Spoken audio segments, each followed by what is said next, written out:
Hello, and welcome to another episode of Blazor State Has Changed. I'm Ed Charbonneau. I'm going to be coding some Blazor stuff for a little bit. Still working on a project for a webinar that I'm doing next week. So just kind of doing a little office hours type thing. I've got a pretty decent app built. Hey, Curious Drive, welcome back. Hey, Maria. Thanks for showing up. One of my coworkers is here. Our program manager for the Telerik UI for Blazor is here.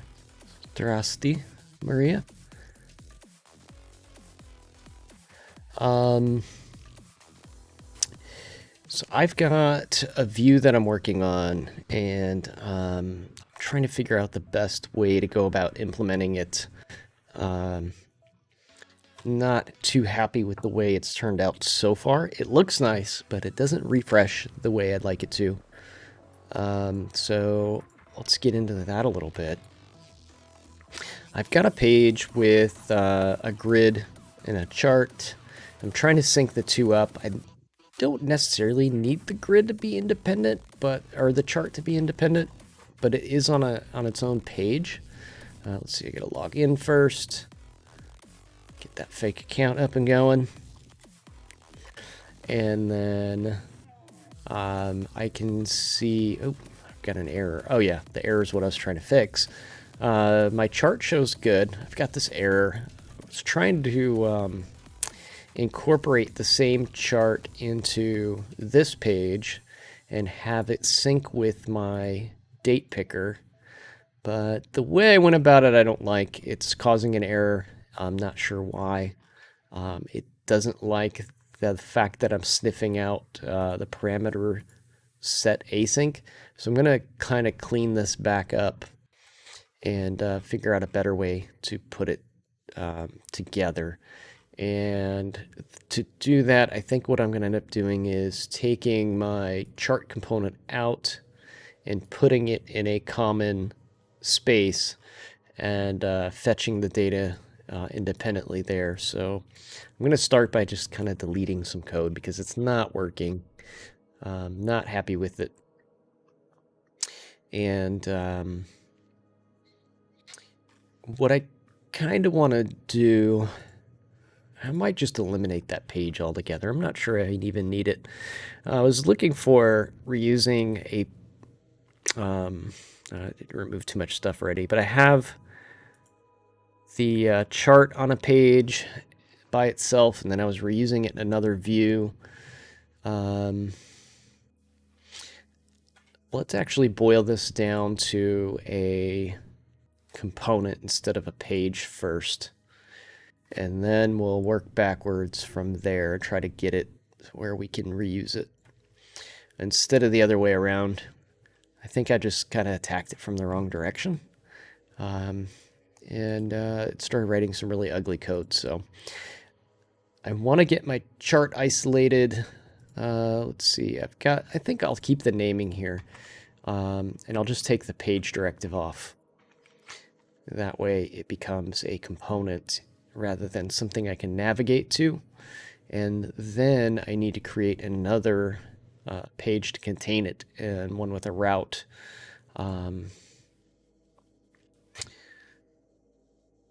And I need to move the model out and not initialize it internally here. So I'm going to comment that code out. So the component shouldn't do its own data fetching as part of the issue. So I'm going to move the data fetching external. And I need to create a parameter now out of the model portion here and supply the data that way. So we'll do a parameter here and turn our sales date view model into a parameter.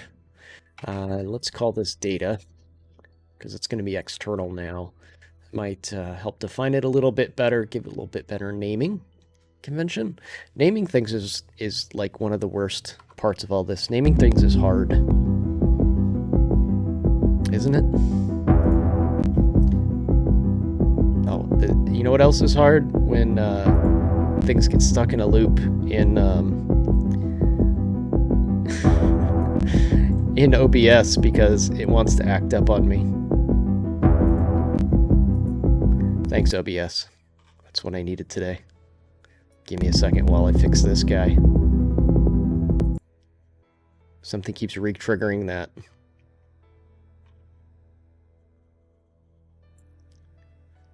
It has been a week of absolute nonsense glitches in my system. Like that one, for example. Like the memes repeating. Visual Studio not working is another one. So I've tried to switch over to Visual Studio not Preview Edition because it has been crashing a lot. Cassandra, thanks for following.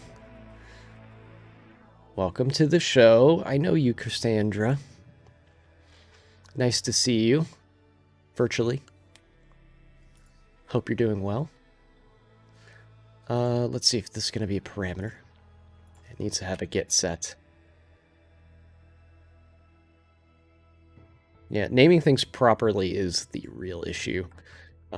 Having them make sense is part of the problem. Oh, come on. In Visual Studio, going bonkers again. Because I want a parameter, and it doesn't want to create the get set. There we go. IntelliSense kept jumping in there and making a mess of things. So we'll set the data externally. Let's see, and I need a date range in here. Actually, I don't think I need the date range anymore. Let's see if I'm using it. Yeah, by pushing the dates out, that eliminates my issue I was having. So the dates are now, I'm just kind of doing a little inversion of control type of thing here. I had the component doing too much work, and it didn't need all that stuff. So I'm moving that code out to the consumer and let it handle everything. Get set does not exist in the current context. You know what? I will just try to rewrite this parameter from scratch too, since it wants to be a pain. Parameter get set. There we go. All right. So we want a parameter of, let's see. I want an array of sales view model. So this is a very specific component that I'm making here. It's going to have a very specific purpose. And that is to show a sales view model. It has to be formatted just right in order to make this chart work the way I want it to. And what is IntelliSense complaining about today? Does not contain a definition of group by. Oh, I meant to put an array on there. It needs to be an array of data. There we go. So this is going to display a nice chart. And the only thing we're going to have to do is supply it with data. So let's go back to the sales view. And now I have my chart here. I don't have a start and an end date anymore. Instead, I need to give it the data that I want. So I'm going to have to do another fetch, and I want to be able to control tightly when that fetch happens. So right now, there's a refresh happening when, let's take the chart off for a moment. We'll comment it out so we can kind of see the life cycle of the component here. And we got a successful compile, so that's good. So if I go to my sales page, and Maria, if you're still watching, you didn't see that I'm using components that don't exist yet, I hope. So our program manager is watching, and on the start page. We don't have the card component yet, but yeah, cover your eyes, Maria. I've created a card component using our internal CSS style sheets. So there may be some preview bits in here, things we don't have yet but would like to have. The experiments continue. So we can select our date range in this refreshes. I want to sync the same refresh up with the chart, so the chart stays in lockstep with the date picker here. So to do that, we're triggering that refresh on this await grid state. So what I need is a method that I can call from both the initializer and for when the end date gets picked to go ahead and refetch the chart data. So I think I just came up with a good name for that when I was talking about it. And I need this region's going to have to get renamed. We'll just call this data processing now. I need a chart view model. Let's see. We need a chart sales by date view model. And we'll call it chart data. It's not going to be a property. It is just going to be a value field, rather. So we have a field to hold our chart data. We'll lowercase that to do some best practices there. So we have a field to hold it. Now we need to I'm trying to think if I should sync this up with when the grid reads its data, because that's going to tie together my events where the date range gets picked and when the grid initializes. So let's try it here first. So we'll do a second request here. Actually, let's move it out for just a moment. We'll say async task get chart data. So we're going to get some chart data. We don't need any arguments here yet, I don't think. We need to set up the fetch for this. And I already had it here, so I'm just going to borrow it from this other page. And this is pointing to a controller we built yesterday on the Code It Live channel. I should say the chat room wrote it. I had a lot of technical problems, and it was hard to think, and I just could not remember how to use group by. The source code will be available. So the source code is already up online. I'm not really advertising where it's at yet. We're going to do a show next week where we highlight all this stuff, and it should be more ready for prime time then. And we'll go to tinyurl/blazing-summer. And if you go there, NeoAsh, thanks for showing up. Welcome back. So if you go to that webpage, you will hit the Blazing into Summer with Telerik landing page. Monday, I'm going to do a review of Blazor guided tour. Tuesday, we have a webinar that's going to talk. I'm going to talk about full stack CRUD operations, doing server-side paging and sorting and filtering with Entity Framework and all that stuff in context of the Telerik UI for Blazor data grid. That is something that people are really interested in seeing. So come out Tuesday. Wednesday on the Code It Live channel, we're going to have Daniel Roth on. And Daniel Roth is going to talk about some things that he did not have enough time at Build to talk about. So that'll be exciting. Thursday, we've got Chris Santi, and Chris and I are going to talk about Blazor authentication and some things that you might want to see with regards to that. Then Friday, I'm going to join Jeff Fritz on his show to talk about Blazor NuGet packages. So that'll be fun. Source code will be available then. Starting Tuesday, we'll make that available. Like I said, if you look hard enough, you'll find it. It's out there, but it's kind of in a not broken state. It works, but you're going to see the branches that I'm working on. So it's not in a finished state. We'll just say that. It's kind of a beta right at the moment.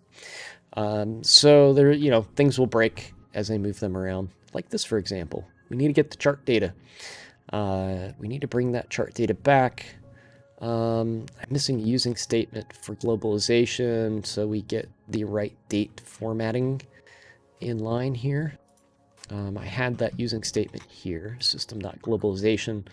So we'll take that out as well and move it to this page. We'll drop that using statement in here. Now, this needs to be an array again. Keep missing that set of braces up there.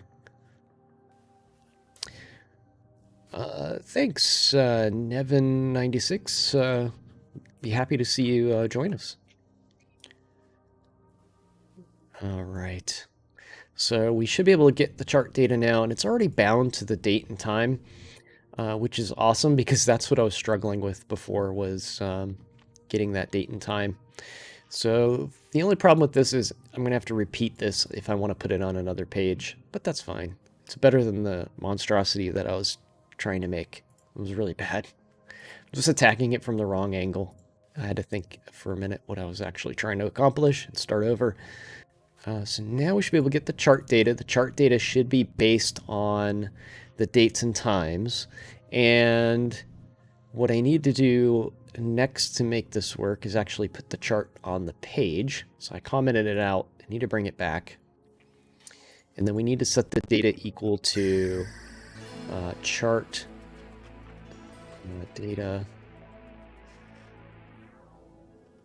Get chart data. Nope. Chart data is just what it's called. Chart data. Just capitalization matters here. So if I put the chart data in there, I should display the correct chart data. Just call me AD. Thanks for the follow. Appreciate that. It's a pretty good viewer count for today. It's nice. It's Friday. I think last week was a holiday, kind of, in the U.S., so it wasn't too many people out there watching the show. Everybody was probably having a good vacation or something. Staycation, probably, considering. So we've got chart data. We've got the component on our page. We need to then actually make this call. So we're not calling get chart data anywhere yet. So I'm going to say that in here, we'll await get chart data, not get hash code, get chart data. And that should be enough to make that call when read items fires, which is a grid event. So I'm tying it very closely to the grid. Very intentional though.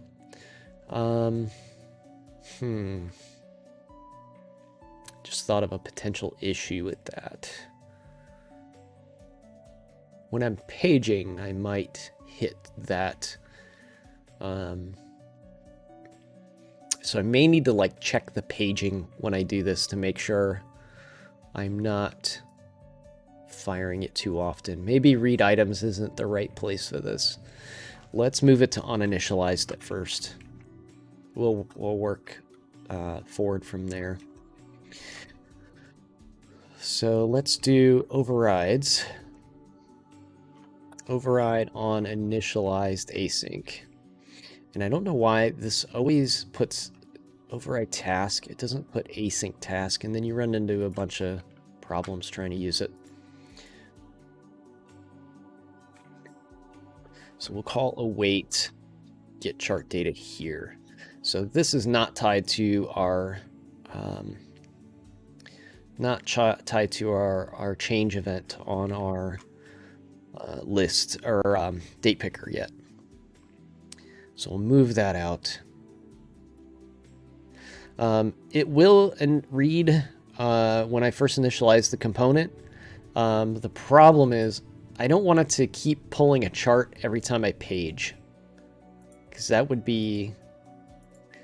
I'm not changing the date range when I page.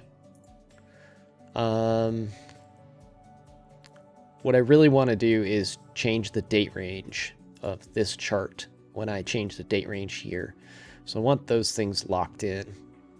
There may be other filters I want to put that lock together, but for right now, that's the one I'm focused on. So let's see here. That works. Now I need to tie it together with the date range picker. So this is kind of special here. When I change my date range, what I don't want to do is fire a HTTP call when I select the start date, because I haven't selected an end date yet. So there's an event for the start date that says if I've selected a start date but I haven't selected an end date, then don't do anything. When I finish doing this, then the event gets called, and you can see that code here. So I have an end value changed handler, and if it's not a default date, so if for some reason this gets triggered while there's no date selected, it will ignore it and do nothing. If the current date is not the default, it will then trigger this response. So in here, I need to also await the get chart data, like that.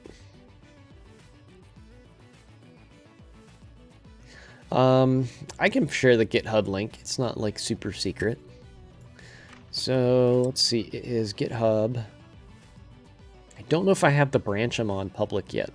I'll have to check that out in a minute. Oh, you know what? It also requires currently a license, license for Telerik UI for Blazor, commercial license. So that may be a roadblock for some. I need to change that over to the trial version, but since I'm working on it with my account, it's easier for me to do this. But if you... Yes, you can use the trial license, but what you're going to have to do...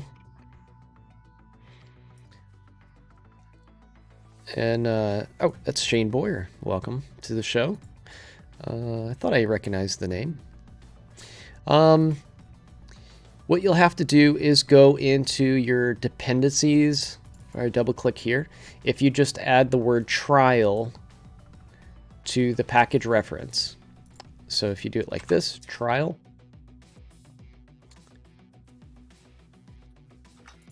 If you add this to the GitHub project that I just shared, you will be able to use it. There may be more than one place you need to do that. So you'll need to do it there, and you will need to do it in your index page. You also need to do that on the server project, but on this portion here, on the script, this is all in our documentation, by the way. So this is kind of just ad hoc here that I'm trying to show you how to do this, but it is on our documentation. You'll have to add .trial at the end here as well. So there's two places you'll need to do that, on the client side, and then you'll have to also do that on the server side. Let's see, I'm on the Code It Live branch. I don't think I have published this. So let me see what changes I've got in queued here.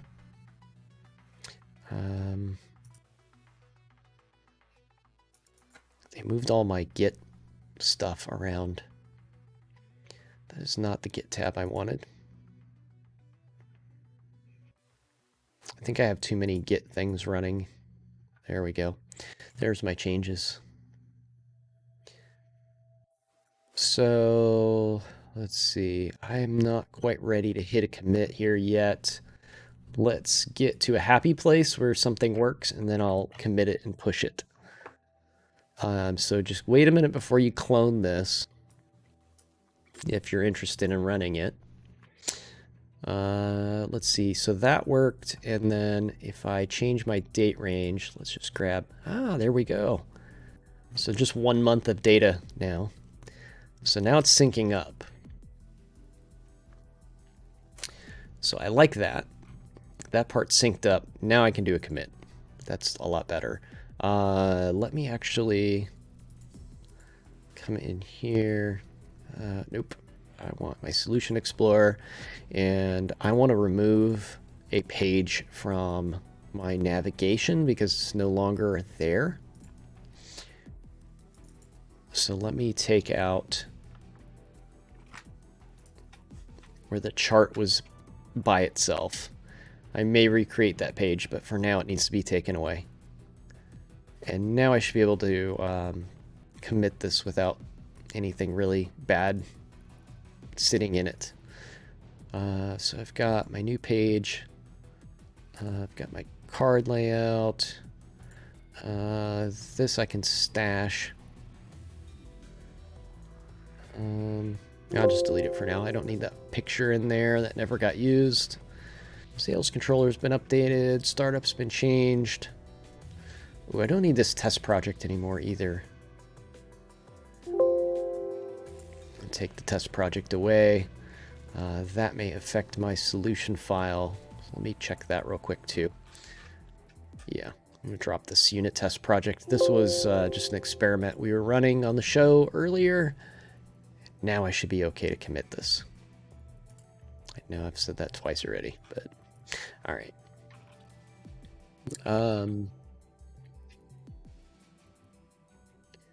So I'll commit that we're working on charting. We'll update the solution file, and I can push this up to the server. It'll be the Code It Live branch of that GitHub repository. Let's go back to GitHub. I don't even have a markdown page for this yet, so buyer beware. There we go. It's a pretty neat app so far, though. We'll be working on this next week in our webinars and live streams. And here's what we've got thus far. We have authentication, so we can authenticate. We have our drawer to navigate. We have a couple page navigations off the front page here with cards. Again, Maria, if you're still there, don't look.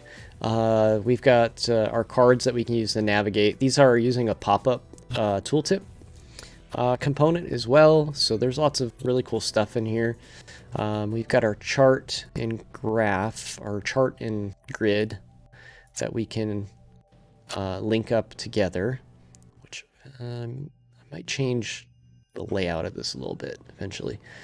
And then we've also got, what else can we do in here? Oh yeah, the theming capabilities. So I went to themebuilder.telerik.com and I generated a theme. If I go to Telerik UI for Blazor, start theming, you can go into the default theme here and start a brand new theme. And this is how I got started. I ended up switching over to Sass eventually. This is how I got started. I created a theme for this application, the one that you're seeing here, the browser. So you actually may need to run an npm install when you do this. Thanks, Shane. Yeah, we love Theme Builder. So this is something that you can do with it. Oh, I just closed Theme Builder by accident. I meant to close these tabs out. So check this out. You're going to like this, Shane. If I go into settings, so I'm going to go to my Windows system settings. Okay.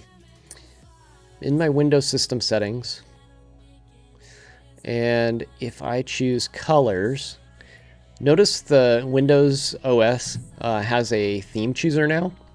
If you're on like a corporate like policy, you may not see this drop-down box because you might be on an older version of Windows. I think most people have this by now, though. So watch what happens when I adjust my OS theme. Okay. How do you like that? So the styles by Theme Builder apply to Telerik components. However, if your theme builder or if your theme is set up to use the variables that are supplied with the Sass themes that we kick out of Theme Builder, you can theme the entire application with Theme Builder. So it just depends on your application's code and architecture which you get. Now, what's really nice is if we go to themebuilder.telerik.com, this project doesn't use Bootstrap. It's using Flexbox and stuff like that. If you're still using Bootstrap, most people are. Nothing wrong with Bootstrap. I use it a lot. You can go to Bootstrap, and if you use the Sass Bootstrap implementation, so you're not using the bootstrap.css, but you're actually compiling the Bootstrap source code, so bootstrap.scss, you can actually theme your entire application with Theme Builder because we map the theme values to Bootstrap as well. So depending on how you architect your application, Chicken Wing, that is correct. Your Theme Builder just applies to Telerik components, but it can also apply to the whole app as well. So it depends a lot on you and how you created it. So watch this. We can do create here, and let's say I want to create another theme. Let's create another light theme. Let's do something a little more drastic from what we had, just so we can see. I like this flat color. That one's kind of cool. So we'll choose the flat color. That one kind of has like these dark toolbars, and I like the blue here. So I'm going to hit download. Let's see. This doesn't have a name. Let's just call it bright blue. Naming really doesn't matter in this scenario, but it's just going to give us a file here. So it's generating a Sass in CSS file for us. And if I open up my brightblue.zip file, I'm going to extract these files. And we'll put those in a folder. Let me view this with Visual Studio Code. So this is all I really get from that theme builder if I'm using Sass. So I've got the Sass code here. Let's go back to this folder, and I probably could just open them both up here, but oh well. Oh, it did it automatically. There we go. So I can have all of the CSS code and apply that to my site, or if you've got it architected well, you can just grab the source code or the Sass code. So I'm going to grab the variables here. I don't need the name and all that stuff. So I'm going to take this, and I'll go back to my application. I know I got off on a tangent, right? Down the rabbit hole we went. Then I'm going to go into my variables settings here.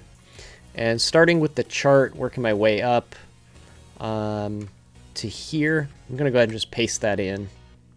I got a double border radius there. I don't want that. I'm going to save this. That should initialize a recompile on my Sass theme. So now if we go back to the application, let's see, I probably need to do a little cache blast here. Let's do a little empty cache hard reload. Didn't work. What has happened here? I need to maybe recompile the file here. I made the save. Nope. Where's my... Oh, I don't have... I don't have web compiler installed. That's my problem. Extensions. Let's go over here. Extensions. Manage extensions. I probably should update this.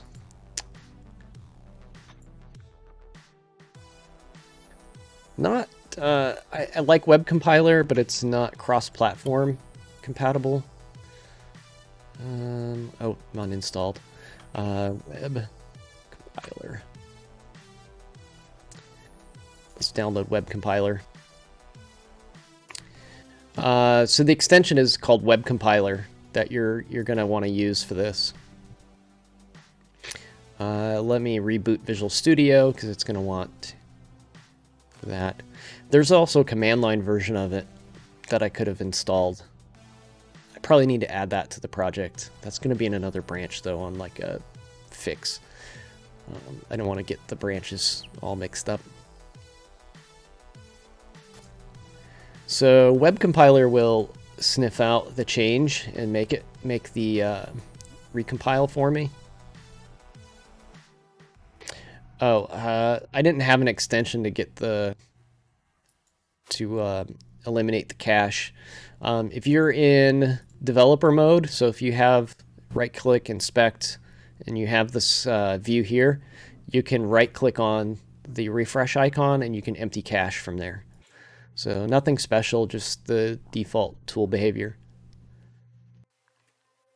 All right, so let's see. Web compiler's installed now, so I should just be able to right-click, web compiler, recompile. It should have done this on its own, but I'm just going to do it manually here just to make sure I'm getting the latest and greatest thing. And then, I don't know if this is still running.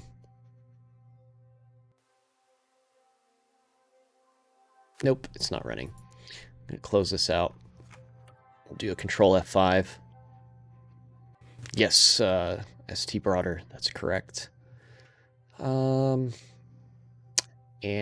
demo fail again. For some reason my Sass isn't compiling. Again, I just switched from Visual... Oh, there it goes. There goes the cache bust there. So that's the theme I pasted a little bit of Sass in. And just call me 80, you're welcome.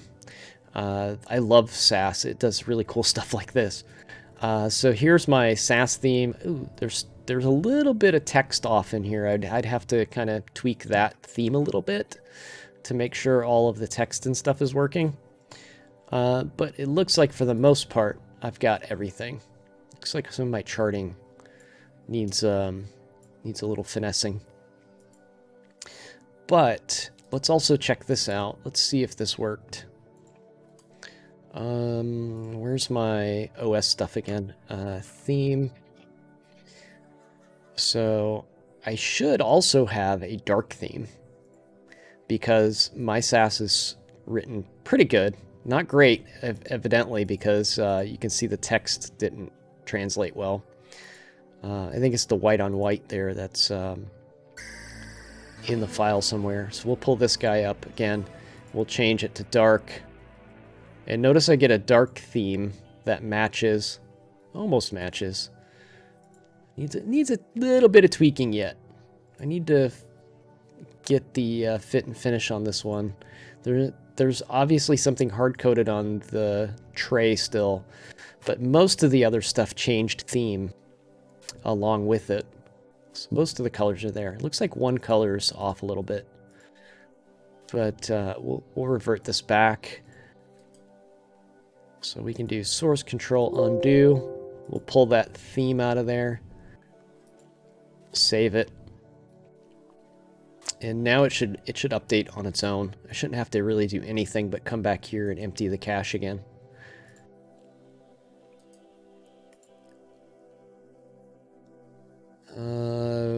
Web compiler's being a prude today. Should automatically do this.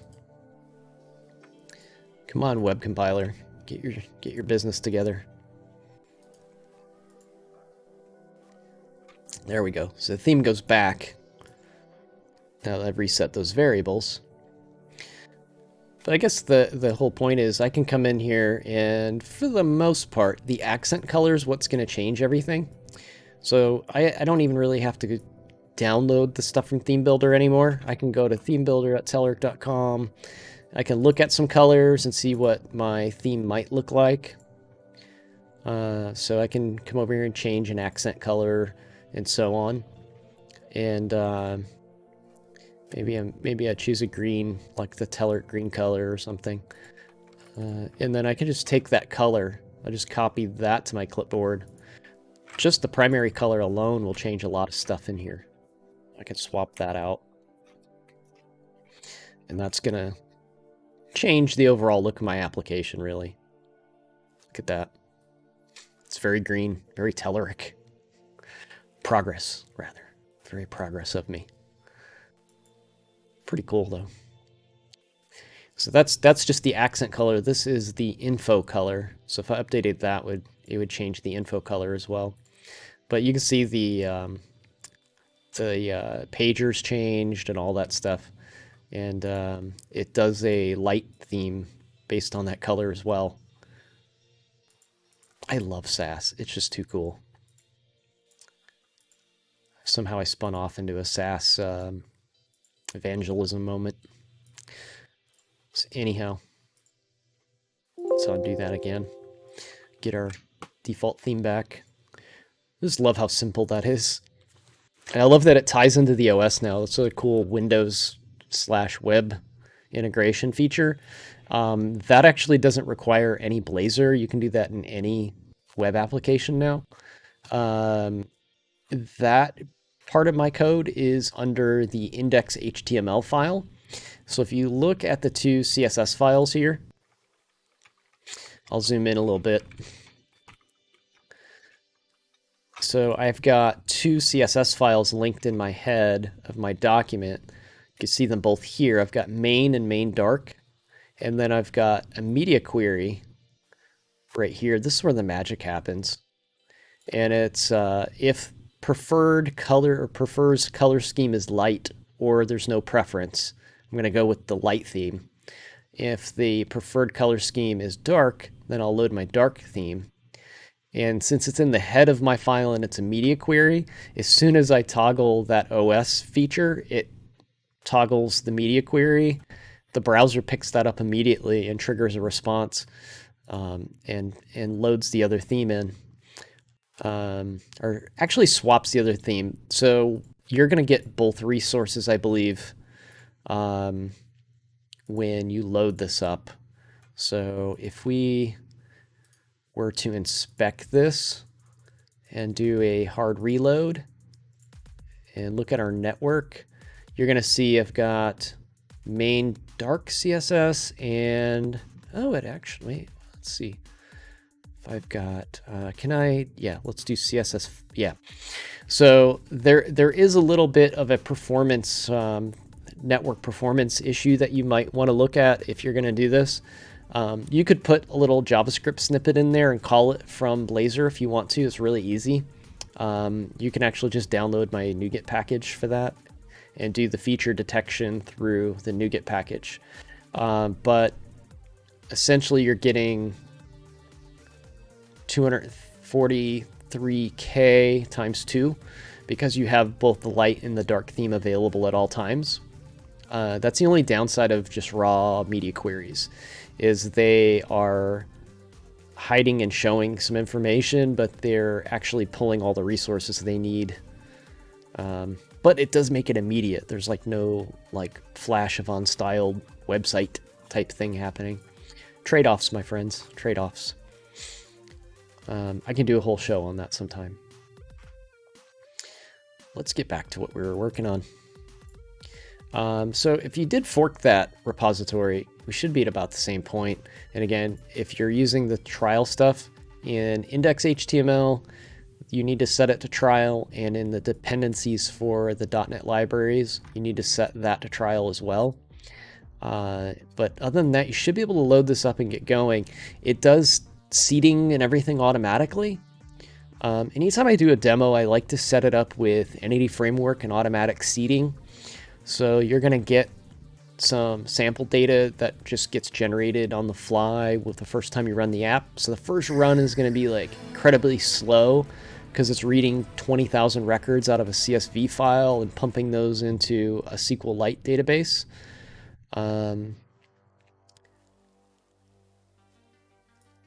Ed Hampt, thanks for the follow. Appreciate that. So yeah, you get the database. So everything should just start lighting up when you run it the first time. You may need to do an npm install to get the Sass part of it loaded as well. And then web compiler is going to be another dependency that you need. I need to add that web compiler bit there. Let's see where I'm at in my branches. I don't have any changes. Let's go ahead and fix the web compiler issue now. Solution, Explorer. Let me go on my client side project. Let's do manage NuGet packages. Dependencies, manage NuGet packages. I need to write some docs on how to do this without web compiler too, because it just doesn't work across platform. Let's do a NuGet.org. I need build web compiler in here. So if I add build web compiler, install that, it will automatically compile the Sass and the Sass source code, even if you don't have the plugin installed. So I just added some tooling there. Trigger to update. What is it trying to update? Oh, HTTP extensions got updated. Wonder what the change was there. Published Tuesday. Wonder why that's out of date on this project. I will update that on another branch again. That may break some things. So by adding web compiler there,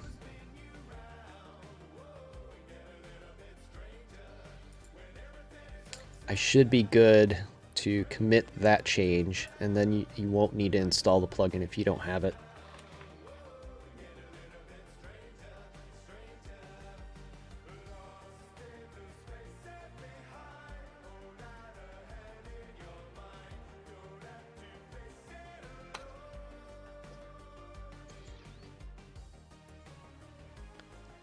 Save that and do a quick push.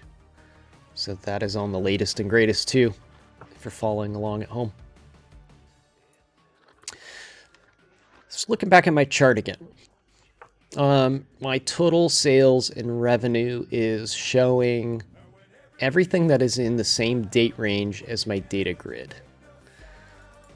It's quite a bit of data. It's not too bad. It fits. It's not responsive probably. We haven't really started working on responsive stuff for this yet. So I do need to work on my responsiveness at a later date. Just double checking to make, oh, it renders. Doesn't look great. I need to work on putting some responsive behaviors in there and making that adapt to smaller screen sizes. But on a desktop, it looks good.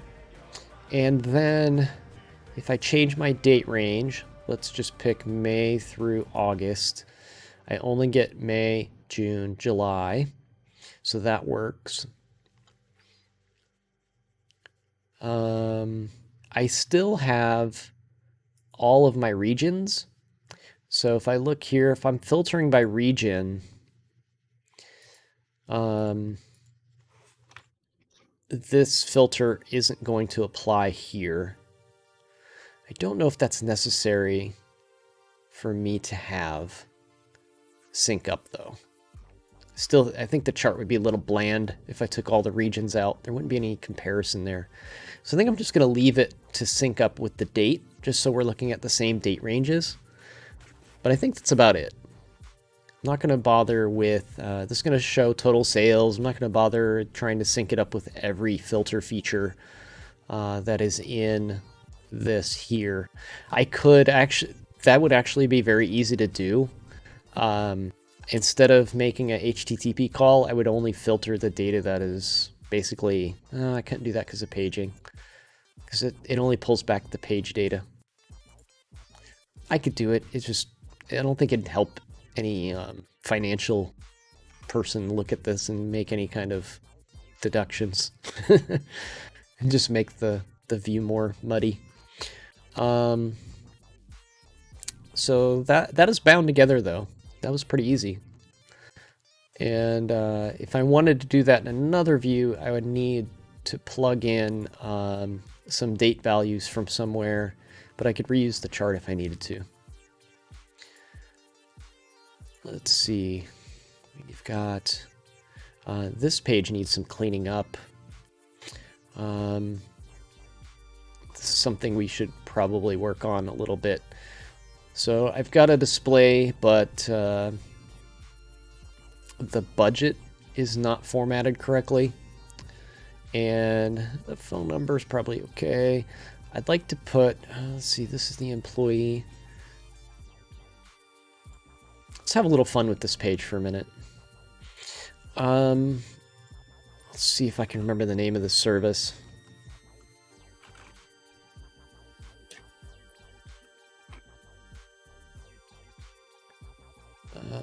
There's a service for getting data for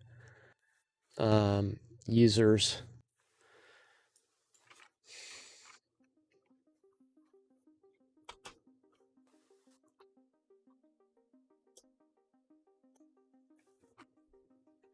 There's like a mock service. I'm trying to remember what it is. It's not placeholded. Randomuser.me. This is a pretty good one that we can use. So we'll use randomuser.me a little bit. And what we can do is there's an API kind of for this.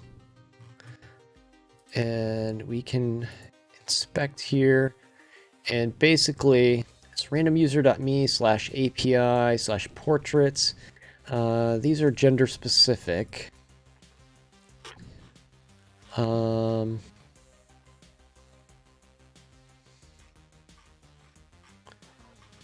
wish they had one that didn't matter. I guess we can randomize it just because, not because they did. Let's see. What we can do is we can randomize that URL a little bit, and we can use that to populate our data grid. So let's take a look at this for a minute. I don't like the way that page looks, so we'll go into the employees, and we have our employee data that comes in. We have the full name. The budget is not formatted right, so let's do some formatting on the budget. And IntelliSense sometimes does more harm than good.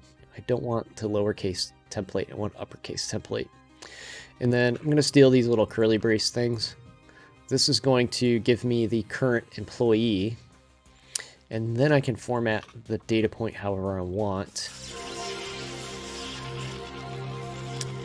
Tail learned to code is rating with a party of 8. That'd be Mr. Chad Green and his channel. I need to stop by Chad's channel and check it out sometime. I haven't had a chance yet. I've been working on this project, and it's been pretty busy, so everything's going good, Chad. We were just doing some Blazor, and we're tidying up a view in our Blazor application. It's this one here, and we're getting ready to throw some templates in here to make this look a little more professional. So We've got our budget that's not formatted. Our rating section here, that's going to be interesting for you all. You're going to get to see some of the sausage being made here. We've got the full employee name here. That's going to add, we're going to add an image to that. So we're going to have some fun with this view real quick. The budget needs to be formatted. And I have not done any like localization or anything on this app yet. It's something that I'll probably end up holding like another webinar on at a future date. So I haven't started work on that yet. But what we need to do is say at the employees budget dot, we need to format that. So we'll say toString, and then I always forget if the toString needs just the letter C, I believe. Whoops. And that will give me a currency format. So we'll save that, and yeah.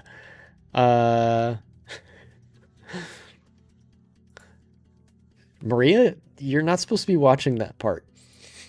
You don't want to see what I'm about to do. So this is our employee budgets. They're now formatted correctly. That was nice and easy. Let's take a look at the rating component, because I know Maria's probably like, what are you doing? We have a rating component built into the CSS code, but we don't have the rating component available as a Blazor component yet. It's in the roadmap. It's really not that complex of a control, and we have it in our Kendo UI CSS code that's used globally throughout all of our products. So the stuff is there. I might as well take advantage of it. So I'm going to look for the rating. Let's see. I might probably have to go into demos here to find it. Rating. There it is. Rating component. So I'm in Kendo UI for jQuery. I'm not going to use any jQuery stuff, but the CSS code is available in all of the libraries we have. So I'm just going to kind of take advantage of this. And so I'm just going to copy. This isn't supported, by the way. This is not supported behavior. So if you submit a support ticket, I may get yelled at for this. I'm going to do copy element. And now I'm going to take this over and create a little code snippet in here. Say template. Just borrowing a little HTML and CSS from one of our companion products. And we need our template syntax here. So I pasted that code in. And now I need to close off my curly brace here. And I'll give this to to Bobby and let him take advantage of this later. Lots of spans in this thing. Spans on spans. It's basically all of the star styles. I think I might have already done this somewhere. I should probably just go find that code and reuse it. Where would I have put this? If I were a rating component, what side project would I be in? I'm trying to remember. I've done this before. I think I did it for one of our webinars. I don't think I have that code available anymore. Darn it.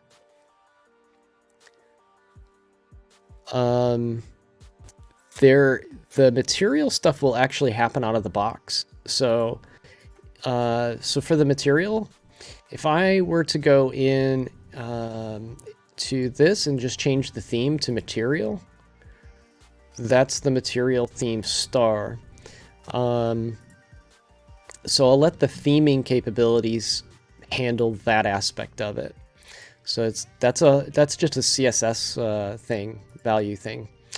So basically what I have here is I've stolen the HTML code that I need to generate a rating star layout. It's not really a full component.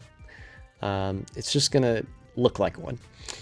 So if I want to show the rating, I have a value that's being passed in from my database, my data source, 1 through 5 right here. So what I'm going to do is say, let's see, first of all, I need this value.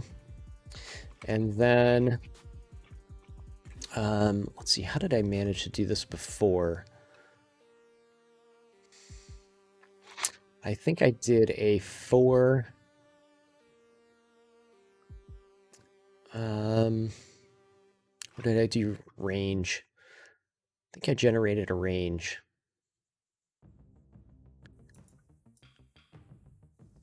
So I need to get a range of, let's see, C# spread operator.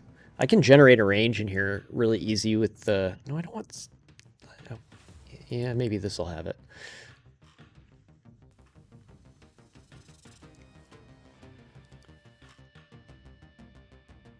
There's a new range operator in C#. That's what I actually want. I don't know. Here we go. Maybe InfoQ's got a good article on it. InfoQ's got some great resources, by the way.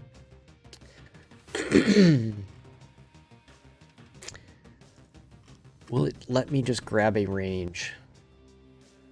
I could use a numerable dot range as well. I thought there was another fancier way to do this, though. That would just give me an array of numbers based on a range.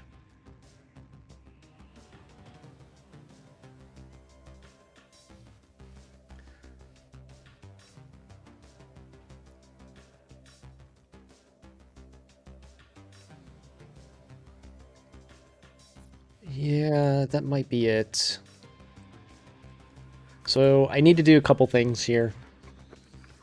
So the first thing here, let's start with some really basic stuff. So what we need is, this is going to be empty. Let's do a Control F5. This will show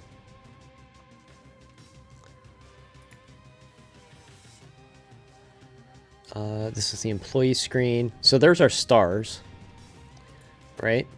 So our stars are here. We've got that much. We need to fill them in.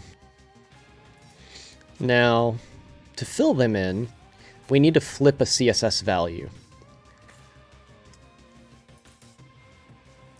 So let's see here. This needs to change from outline to, I should get IntelliSense here. Star outline to star.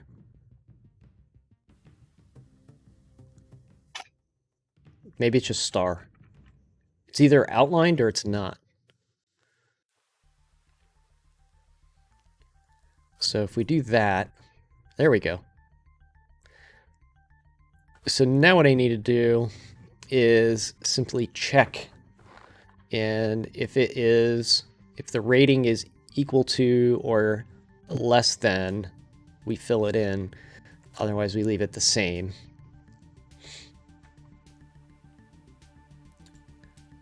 So let's do this. Well, we should move this to a component. Shared, add. I've got two unsupported components in here. Sorry, Maria, again.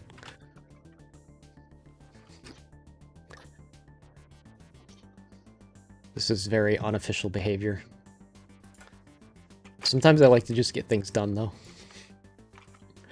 I'm not part of the official part of the developer team at Progress. I'm a developer advocate. This is me just hacking.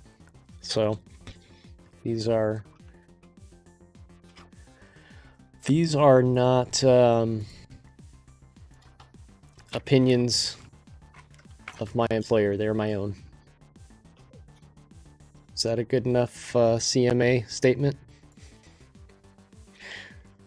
Be boring if I did official things. I know, right? That's what I'm saying. So we need a range. Let's see, we need a parameter. So we'll code up a parameter here, int. And what I don't want to give is the impression like that these components are by any means easy to make, because I'm making like the literal translation of a rendered component to just get the job done. But what we actually need to do is cover things like accessibility, keyboard navigation, and extensibility. So this will only do like 5 stars, but what if you want 10? Like there's a lot more to this than what I'm showing here. So just don't get the impression that like it's so easy to create these things. Like we should already have like a bazillion controls in our library. It's not that easy. These things have unintended consequences that cost us a lot more time and development. So anyway, so I'll take an integer of rating, and then why is that? Oh, I have the same name. Is that what it is? Yeah, cannot be the same as the enclosing type. We'll just call it value. How about that? Let's call it value. Then we'll say, so this actually, I just want to do to 5, or no, less than 6. So I just want to loop 5 times. I don't really need to have a range. I just need to loop it.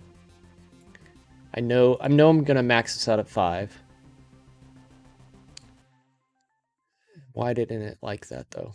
What's going on with the... Is IntelliSense just being a jerk today? Is that what it is? I need to reload this? Yeah. Thanks, Visual Studio. So we'll loop over this 5 times. I need to find the beginning and end of a span. So this represents a star. So now I've got 5 of them. Then what we'll do is say, I'll just set up a variable here. R is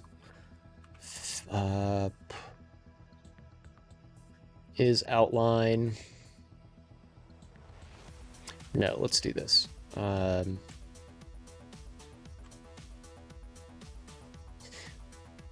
We got to set the CSS, and if the CSS is, there's a great library for this, but I'm not pulling it in for one-off item. Omar, thanks for the disclaimer statement. Appreciate that. So we're always going to count.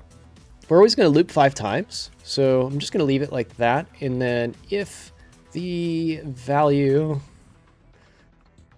if I is, let's see. If I is less than or equal to the value, oops, then the CSS is this or it is that. And I'm missing a question mark in there. There we go. Not value task. IntelliSense. If the value is less than or equal to I, then we have a star or a star outline.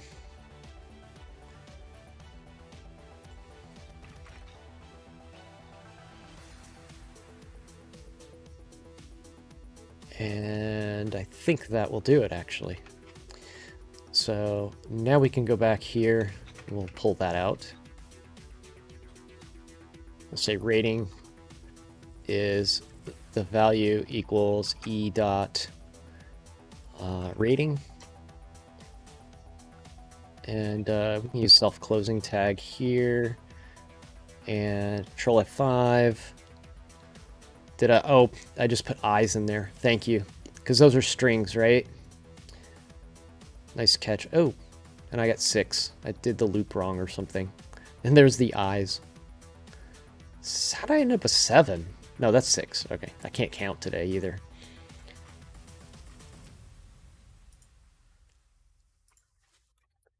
So lesson 5.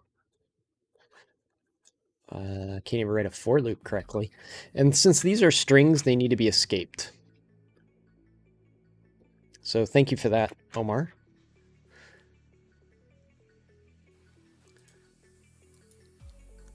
Now I should be able to go back. There's my rating. They're all filled in though, so something's wrong with my logic here.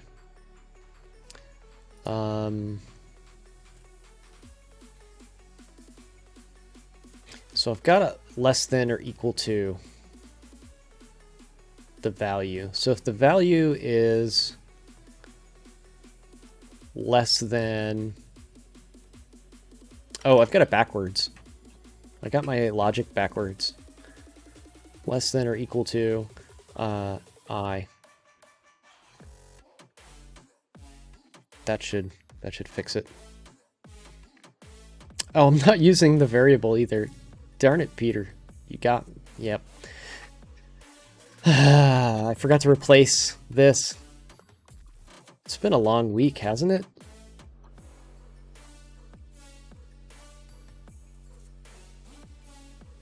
Star CSS belongs in there. Thank you. And that's not working either. There we go. Misspelled it. I can't even spell star today.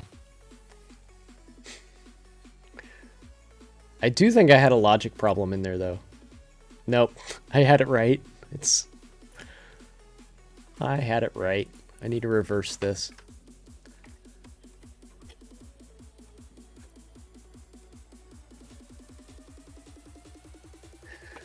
I had my stars backwards. There we go. That's a 3. That's a... No. That's not a 4. It's a 5. 0. Oh, 0 based. 0 based. Of course. Let's do this.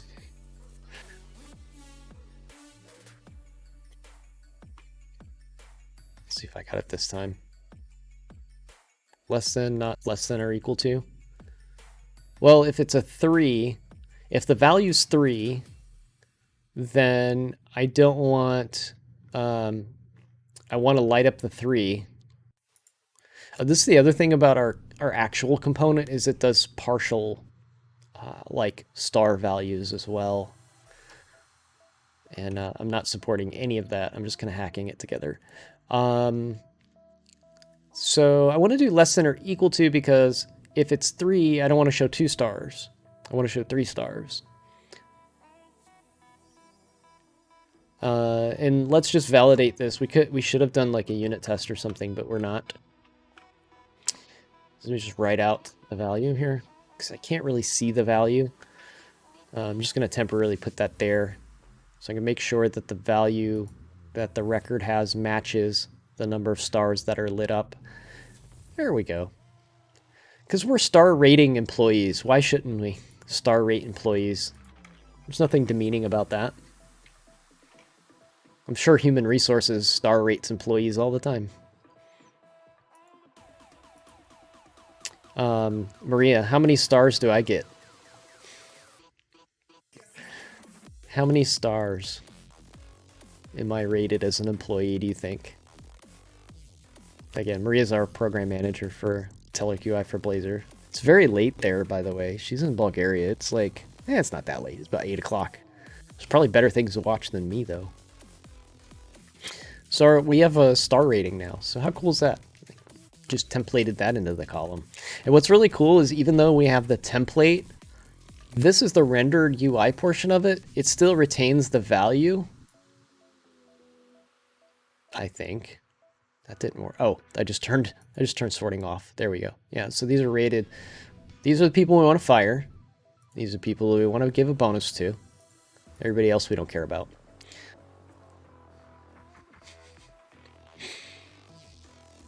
I like it. Call me likey. Call me one wingy. Call me likey. Oh, it's gonna get stuck again? Call me likey. No, Stream Deck. Bad Stream Deck. Call me like. My Stream Deck is broken today. It's just gonna keep spamming my GIFs. So give me a moment. Call me likey. Call me one wingy. Stop it. Call me likey. Call me one Tell me no likey anymore. Call me likey. Call me one wingy. Why are you doing this to me? Call me likey. Call me one wingy. It's only supposed to go once. It went like 9 times. Where can you adjust the rate of your peers? Let's pretend this is like the stars you're given at the counter for your service, maybe. I don't know. Yeah, this is how stack ranking works. I can make jokes about this all day, by the way. I keep beating up the whole star rating thing. I didn't come up with that part of the demo. It was in another demo I borrowed this from.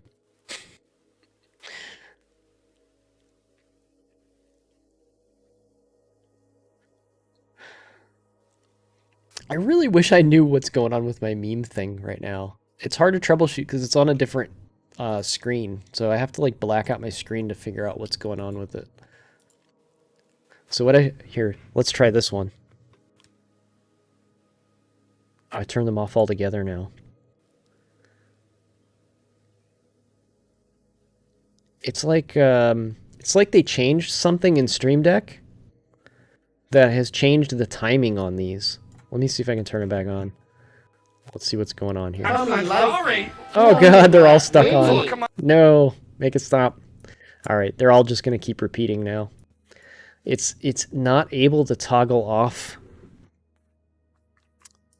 my my memes. What is going on here? So this is how they actually work. Like I have these buttons that I press, and it's supposed to do multiple actions, and it's activating and deactivating. It's not pulling the deactivate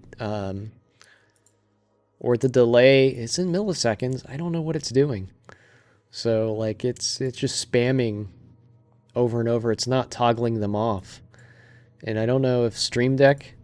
I'm sorry. Tell me what wingy. Talk amongst yourselves. Tell me likey. This is like terrible. Oh my god, this is so terrible. Why is it not turning it off? It should automatically toggle the GIF off and the sound off. And it's just going on and on forever. Why? Why is it doing this? Deactivate is enabled, so it's a Stream Deck problem, I think. I have to look into that one. Maybe Stream Deck needed to not be updated the other day. I hit an update and ignored what the release notes were. Maybe they broke something. Apparently they broke something, because that could get irritating really quick.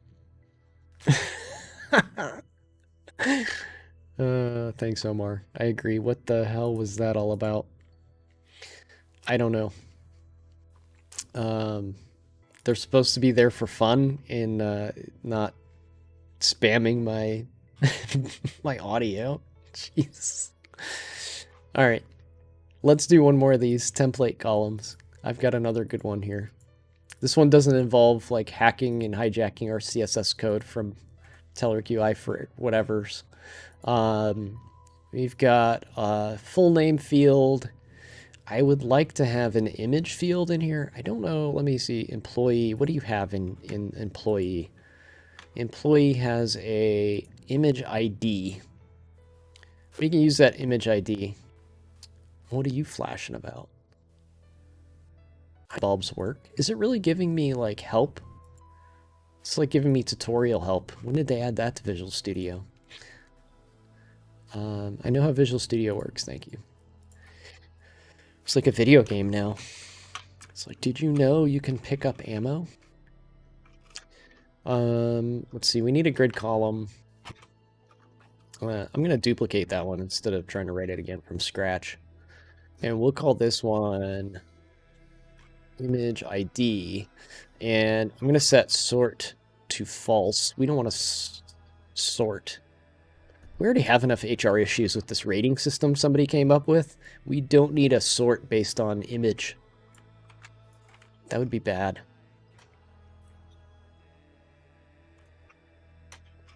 "2020 is full of enough problems. We don't need to be sorting our employees by their image." So we'll turn that off. Let's see, we need an href, or an image. Or it's not href with image, it's source, src. We're going to go borrow a URL from here. I still have it open, I think. No, I don't. I crushed all my tabs, maybe? Yes, I did. It was called profile.me? No.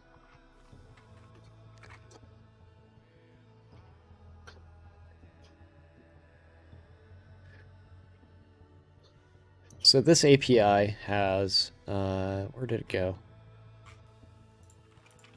Randomuser.me, that's what it is, right? Randomuser.me. So we can go to randomuser.me and then we can just pull any of these. I'm going to grab the URL from it. I want to copy the attribute. Copy element. It doesn't have an attribute. Copy. So we could use the whole thing anyway. We'll just pop that in here. So we're going to go out to randomuser.me, and then we're going to put in at image ID here. We need to make this a little more intelligent. We will say this is going to be a at. Then we need to put it in. Stop sticky keying me. This, then a $, and then we need to close those parentheses on the other side of the quote. And then now inside of here, I can use this syntax, right? Should be able to. And I can say, oh, I don't have my employee thing. I need my reference to my record. Get reference to my record, say e.image ID, which I don't know if I have that filled out. I should probably see if that's a value that's supplied even. So now I've got my image ID, and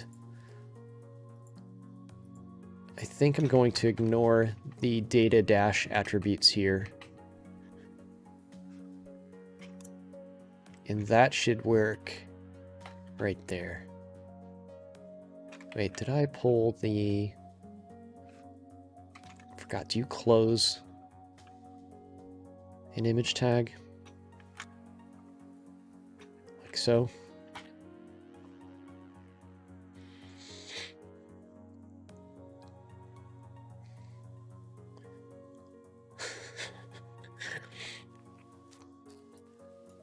Omar's trying to get me back on the point system. Look at that, that worked. So some people evidently have the same user ID, image ID. 9. Interesting. I may just change this to ID. It looks like I didn't randomize that number or something in my database-y thing.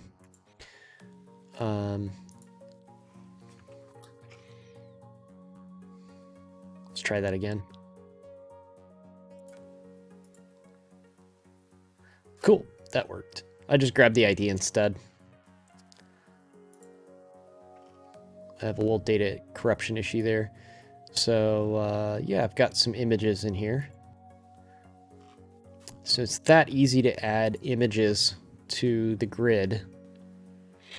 Let's randomize the images a little bit because it's a little dude heavy. And I'm not going to worry, like, this guy looks angry. So we're not going to try to make this anything that would be normalized or realistic. And we can say if let's see.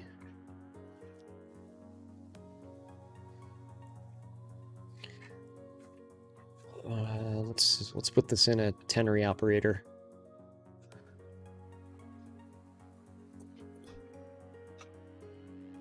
And we'll say that e.id is it %2? I can never remember how to do this.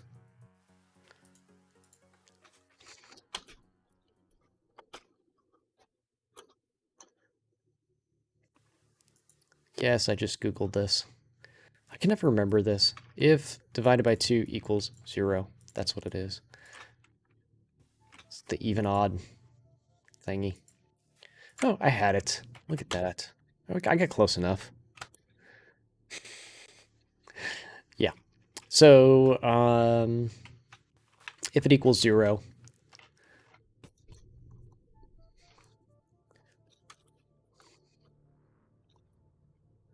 come on. A new keyboard.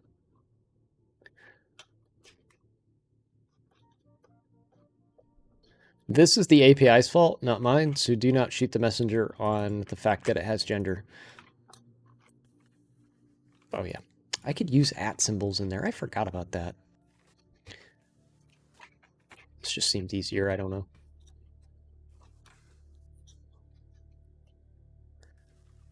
Yeah, that worked. It's lighting up. So I think it's women. It uses men and women in the API. Their API needs to get woke. That's not my fault. That is not my fault. At least we randomized it, so it's split evenly.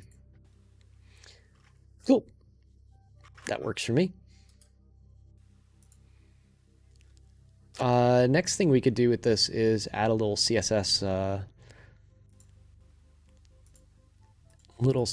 to it. So let's see what we have. Class equals, I have a K avatar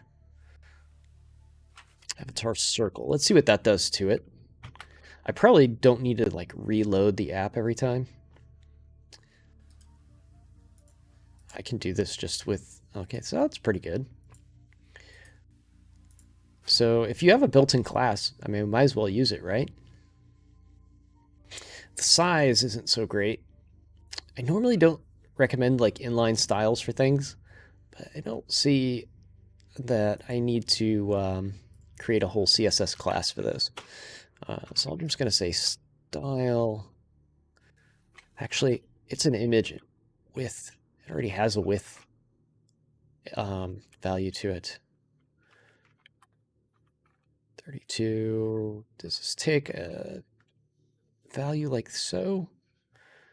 Not a valid attribute. Okay, so it's a pixel. It's already in pixels because it's an image.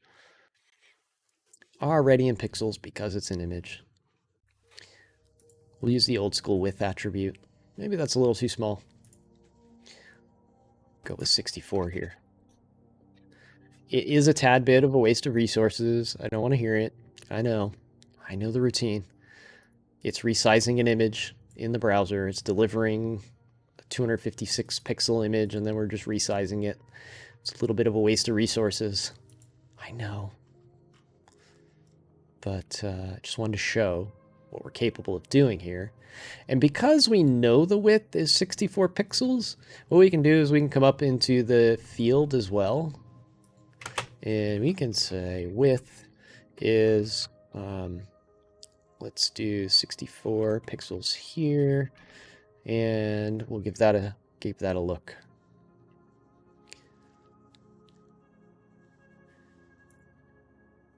Ah, it's a little too small. We need to go a little bigger. 64 is, let's see, what would be the next size up that would probably work? Let's do 80, see how that works. Give us a little buffer around it.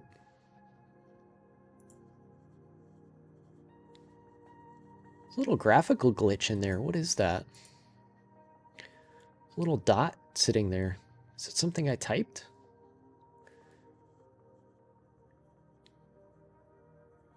Or is it... Oh, it's still clipping. I can still see it clipping.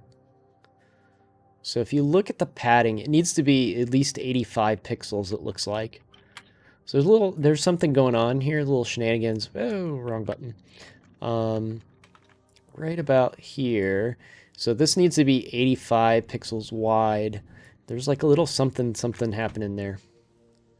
And I think it's because it's being clipped. Either that or I typed a character. I didn't see the character in there though.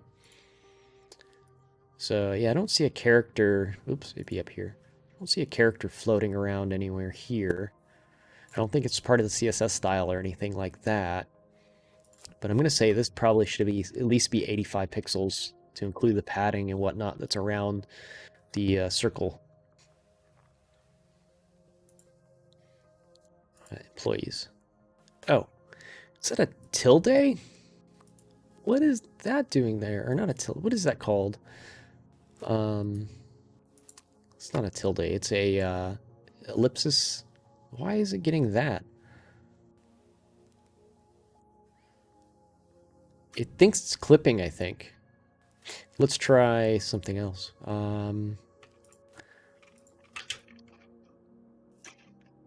Let's add resizable to this. Yeah, maybe I should have done CSS. I think it has something to do with the width of the column still. Yep. It has to be a certain width or it thinks it's trying to truncate. So this is a handy feature though. Ooh. Notice how I just enabled that with one little flag. So that is, I just turned resizable to true. Yeah, ellipsis. The ellipsis is there. Yeah, let's just set that at 100. That should get rid of it. I think the grid was generating the ellipsis. It shouldn't be filterable either. We can't be doing that. We can't be doing that. We don't need to be filtering by somebody's image. That's how you end up in HR. Let's save somebody from getting a 1-star rating and turn filtering to off.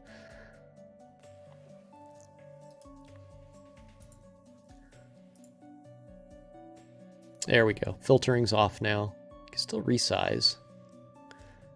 Let's move it like... And let's move it till the ellipsis just starts to show.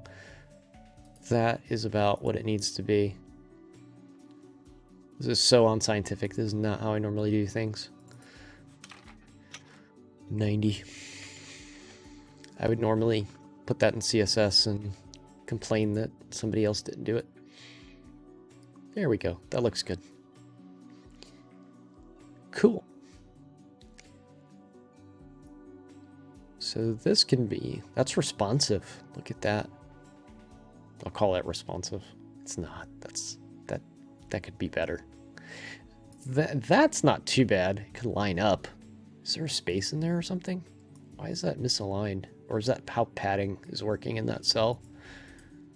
This is like, doesn't really need to be investigated, but I want to look at it just out of curiosity. Eventually I want these things to be responsive. I realize it's not going to happen today though. Container. So the container, I think, is... There's padding. Star is like so misaligned. What is doing that?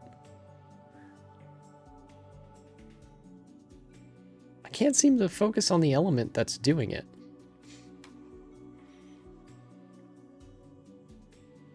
You'd think they would just all line up top to bottom.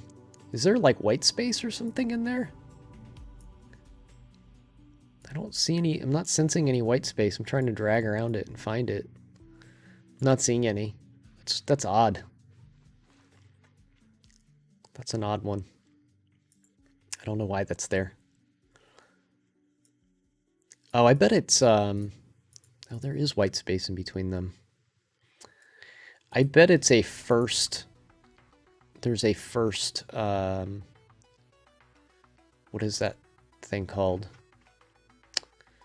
CSS selector on it. K rating item. I don't see a first on there. Or the container has a certain... Well, the container should still wrap with it. I don't know, it's weird.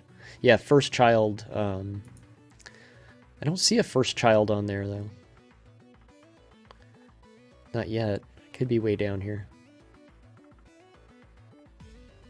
And this is why I said it's unsupported, and it's probably not the way our actual rating component works, but I just wanted to add it for looks. It looks good. It looks good for now. So we have images now. Those look nice.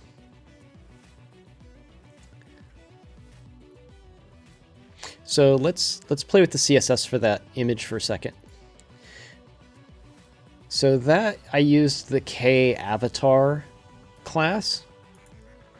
So we already had a class for it. Basically, I just added a border width of, or border radius of 50%. So K avatar circle did that. Let me double check to make sure I don't have a class. So I'll sidebar for a second here again. Now, when I typed this in, notice I had IntelliSense for it. This is because the Sass is actually built out, and then I have a reference in my index page to the CSS that it builds. So it's nice to do it that way. If you use like a CDN, you don't get IntelliSense. That's one thing that I miss if you use a CDN for this stuff. So there's avatar image, avatar initials. What's the difference between avatar rounded, I wonder? And we have all these things in here that are... It's probably part of an avatar component that we have either built or in the works, or part of...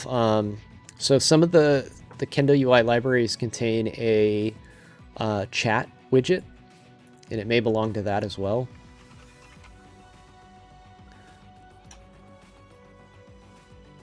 I'm curious about our own stuff now. So there is Kendo UI. If we go to jQuery, that is the most feature-full product because it's the oldest. And I don't see an avatar in the list there. But what we do have is this conversational UI. So it's like a chat thing, and this is probably where the avatar thing comes from, possibly. Let's see. Inspect. K author. K message. That's not K avatar. So I'm wondering where the avatar comes from in our toolset. I don't recall seeing it before.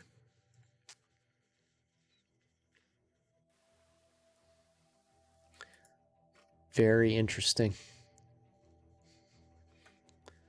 I will have to ask around at work and see where K avatar came from. Because we also have Angular and React, and it may be from them. But generally, this stuff came from our other library. I don't see an avatar in here either. Oh, there's the avatar. Look at that. We do have an avatar component. We do have an avatar component. So here we have all the different types. So we have the square avatar.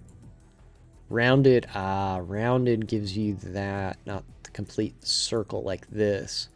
So rounded gives you a little bit of a border on there. Very cool. So I actually like the rounded better with the theme that we have, because we're already using that shape, that rounded shape,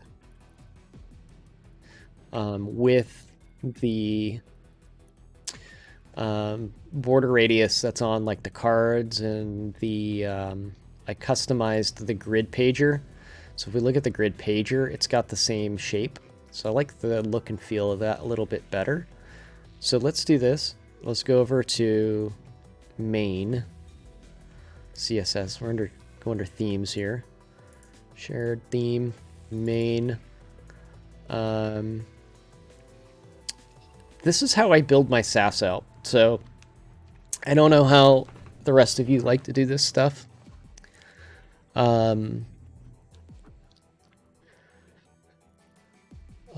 So Neo Ash is saying, let's make the chart interactive by clicking on the bars.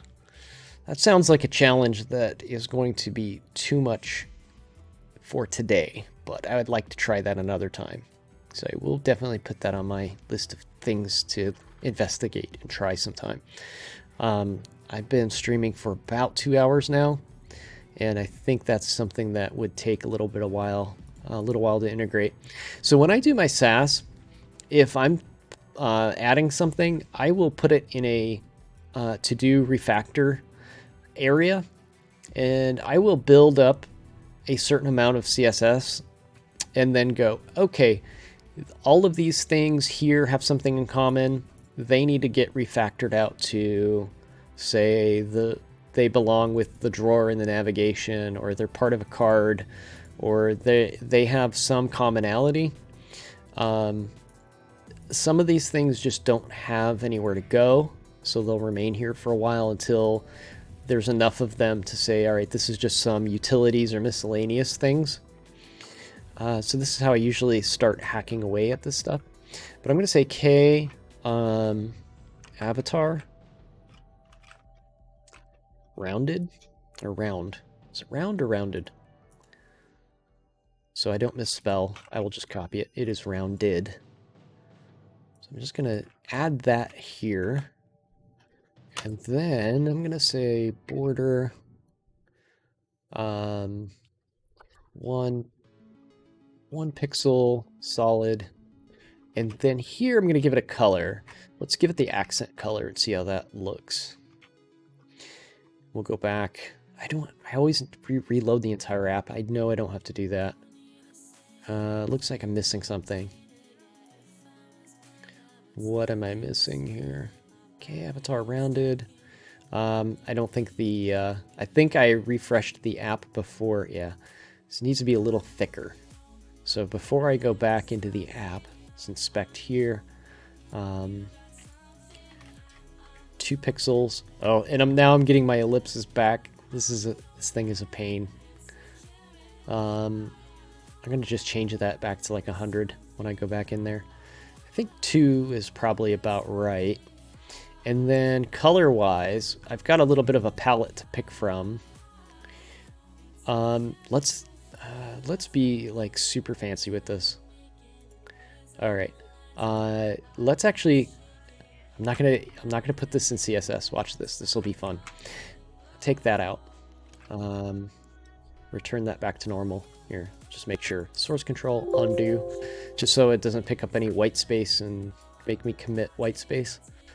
Watch this. We'll take this and we're gonna set the width of the column to compensate for the added pixels of the outside. We'll say 100, and then we will do a var color, or we don't even need that much.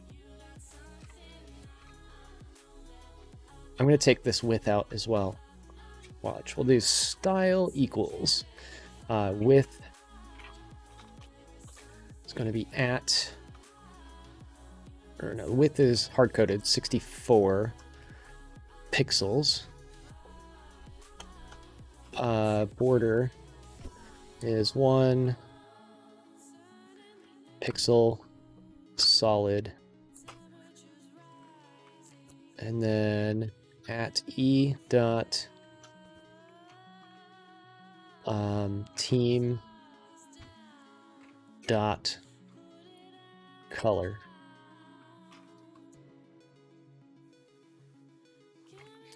So the teams in this this fictitious app actually have a color associated with them. And now their team color comes through. I meant to make that 2 pixels just to give it a little more. I think 3 is going to be too much. Again, inline styles aren't my go-to usually, but it's in the database, so that color is actually in the database. So I'm going to pull it out and use it to show what team they're on if you're looking at their image. So I like that. That's pretty cool. Now I can go, I need to rename some of these columns too. I need to come in here and say, if the team is Tiger, and you'll see all of the avatars are the same color border around them. That looks pretty good. I like that. So this view is shaping up nicely now. So let's put a little more fit and finish on this. I'm going to change my aspect to do a little side-by-side window. Move that guy over and drop these toolbars out of my way. And the first one, image ID. The field is image ID, and I'm going to say title is going to be I'm going to leave it blank and see how that looks. Full name. I'm going to say title equals full. I need the word full in there. Just gonna put name. Address, team name, rating. Team name, it looks like I already grabbed that one and put a title on it. Yeah, team name's got a space. Budget, rating, all that has spaces. So that all looks good. We'll save that. Bring this back up to full screen.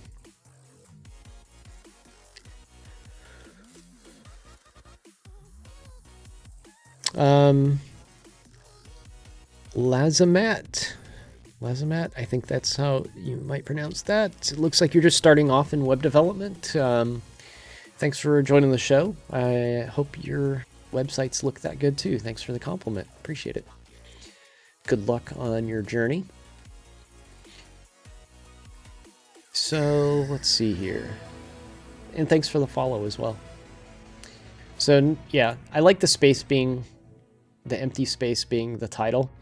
And then we have, especially since we can't sort or filter or etc. from the photo area, that removes any other types of interactions that might be there. So we're not going to worry about accidentally sorting by image or anything. So we have name, address, phone, team name, rating, budget. All of it has proper text.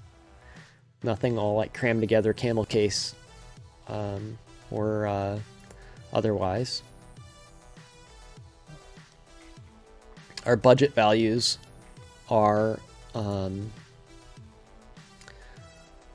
all good here. We have team name. The team name is associated with the image around it.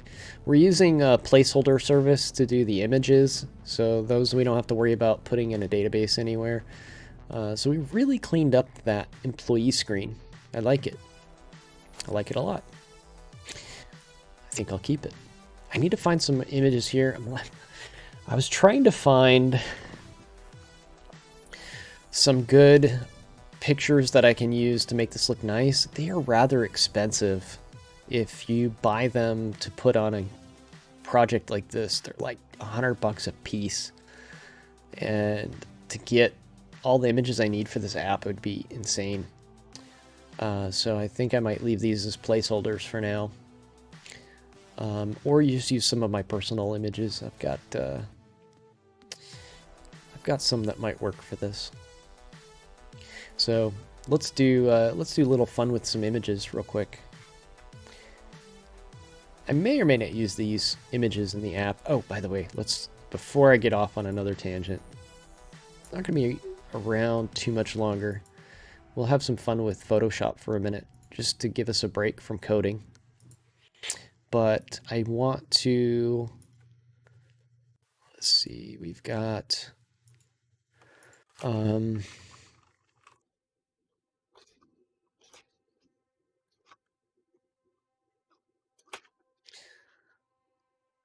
so we tidied up the employee page, push that up to the Code It Live branch. Tutor, thanks for the follow. Appreciate that. Much appreciated. So let's see. Downloads, desktop. What images are in here? I had a coffee image I deleted earlier. It's not in there. I emptied out my downloads folder the other day. It is not in there. So it's not on my desktop. It's not there. Maybe it's under pictures. Coffee.jpg. That's the one I'm looking for. So let's do this. Let's play with Photoshop for a minute. A little burned out on code, C#, Blazor, all that stuff. And we will open a brand new tool to the show. I don't think I've been in Photoshop on the show before. So if I wanted to use this coffee image, this is my photo, so what happened there? This is my photo, so I'm more than welcome to use it however I like. I don't have to worry about licensing schemes and paying big money, all that good stuff. Let me trim that down. Took this on my back porch. Not bad. Not a photographer. Pretty darn good coffee maker, though. Do you work for Telerik? Is why your ebook is on their site. Yes, that is true. I do work for Telerik. So you can grab my free ebook off of the website if you go to telerik.com/whitepapers. You can find it there if you're wondering what Lazamat is talking about. And thanks for the follow, Ploverman. You can find the free ebook there. It's a pretty good introduction to Blazor, and it'll get you up and running as fast as possible. You'll be pretty proficient by the time you finish it. It's only like 100 pages. Blazor's got a nice learning curve to it. But what's really we could add some imagery to the coffee website that we're working on here. So maybe under manage products we can fill in at least one of these placeholders. It's a pretty good looking shot. Let's that's no pun intended there. Pretty good looking shot. It's a nice shot of espresso.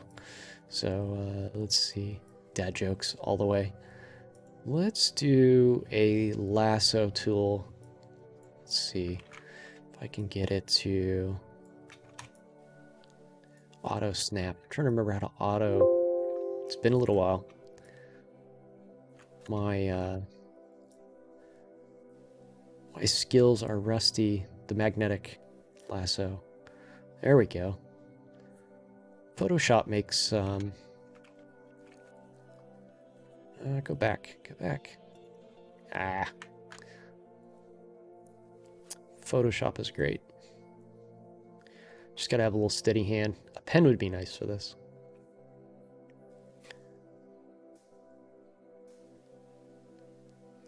So we'll do a quick edge around the coffee portion here.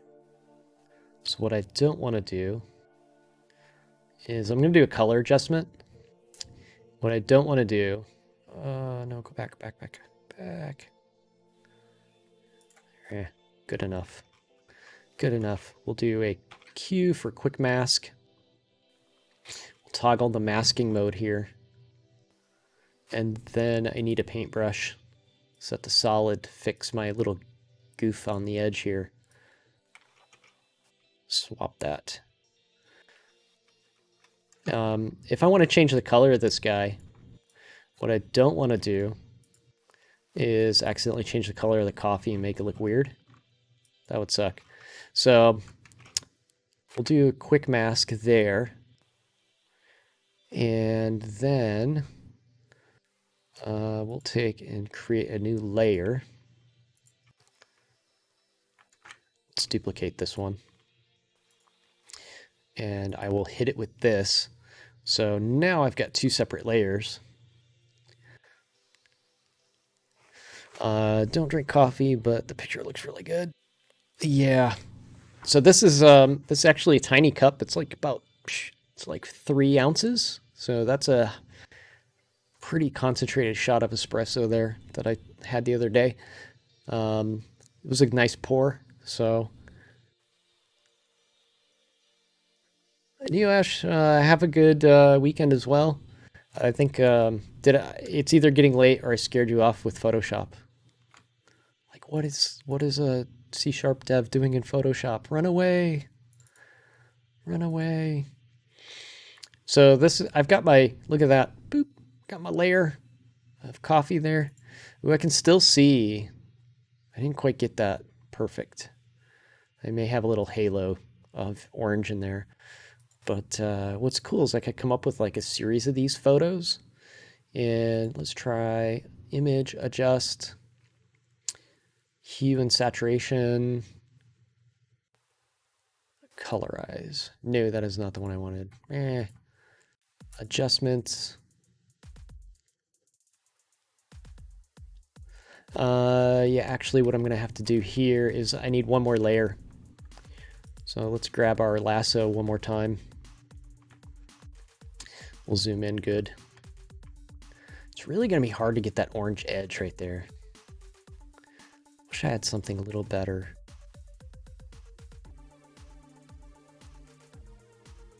Grab this. Oh, I missed. I need to start over. My hand is not steady with the mouse. I need like a pen tablet to do this right.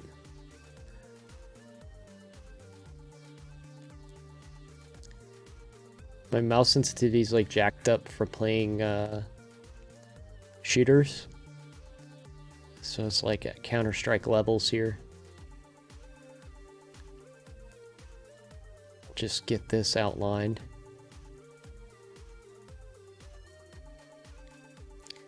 It's gonna have a hard time with that edge. I know it. We get this down to the size that we need for our website, and you probably wouldn't see the edges anyway. We need to quick mask that one to fix it. So we get this all tamed. Oh, I did it again. All I need to do is click right there, and I keep missing it.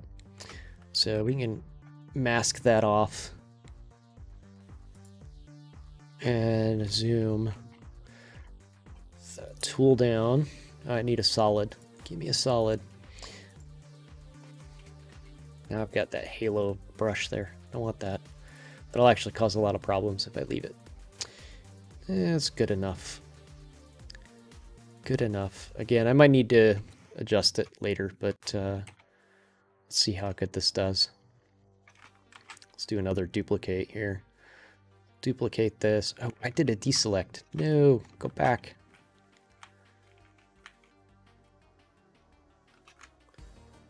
Okay, take the mask off. I meant to duplicate and I hit Control D, which is deselect. There we go. Stamp that out. And now we should be able to come in here. I could actually do it on a layer adjustment. Let's do it there. Layer adjust.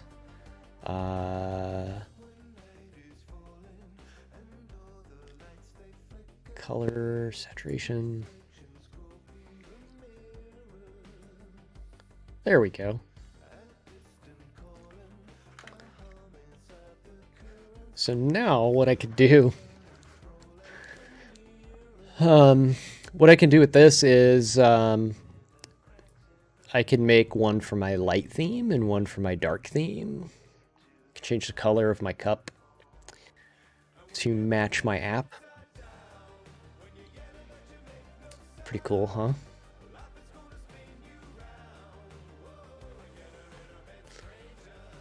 Lasmat. I have an aggressive bot, so whatever you're typing in caps, the bot is just not happy with. So just rephrase it a little bit and it'll... Oh, magic. The bot's like, no magic for you. So let's bring our app up side by side with Photoshop here. And where did my layers go? I closed them. There we go.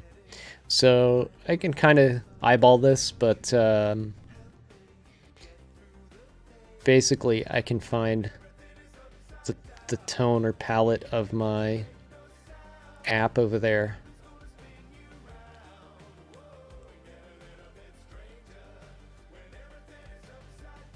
It's got kind of a purple hue to it. Saturation probably needs to come down a bit.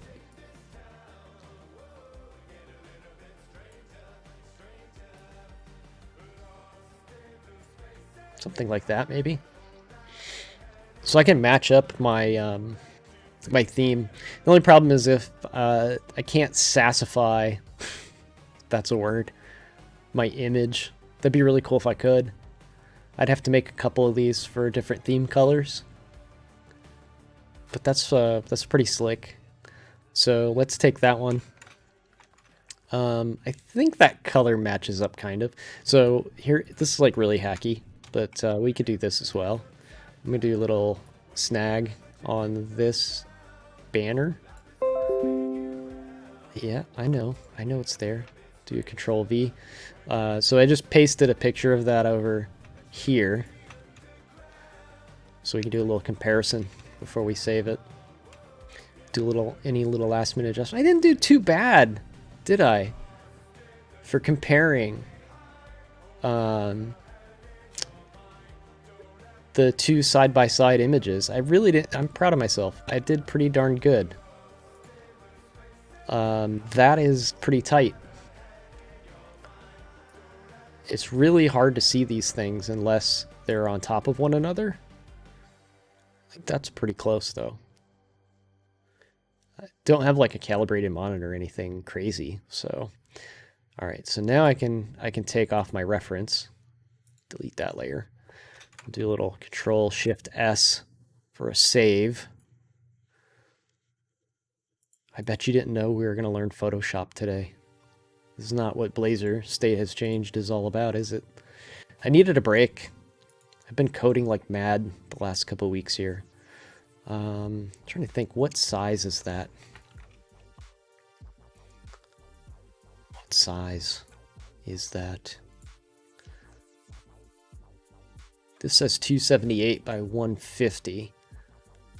So the width 278. Let's just say 280 by 210. Should be good enough. Save. I don't want GIF. I want a JPEG. And the resolution can be medium. It's only 280 pixels. We'll say save as. We'll drop this one over in my libraries, documents. Why can't they use a consistent save dialog? Now I gotta go hunt for stuff. So I don't have my little bookmarky thing. Or is it under quick access? There it is. Yeah, source, repos. Blazing Coffee, client, bin, no, pages, no, ww root, yes, image, yes, coffee, save, boom. There we go. Now my coffee image is in there. So now I can go to my home screen. Let's go to Pages, Index. I have a card. I think I hard-coded the image on these cards. So we need to open that up.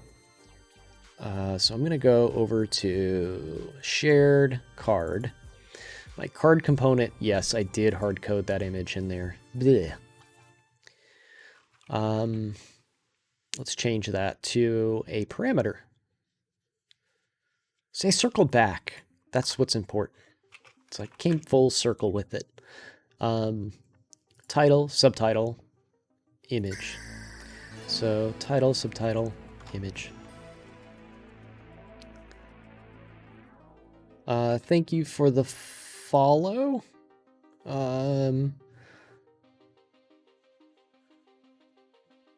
Bond Ashmaster. I hope I got that right. Bond Ashmaster. String is going to be a image URL. And then we will put at image URL here. And now I have a extension point for that. Probably should be a template area. Maybe. Image URL is / image coffee.jpg. And then thanks Godek for the follow. Appreciate that.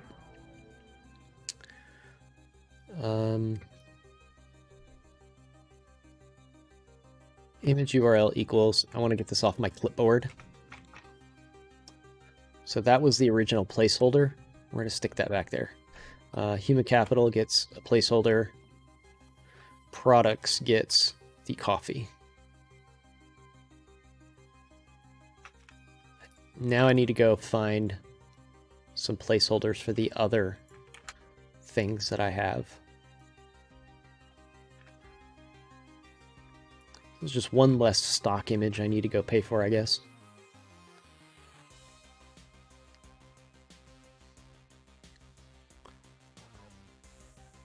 There we go. Missed one of my images, I guess.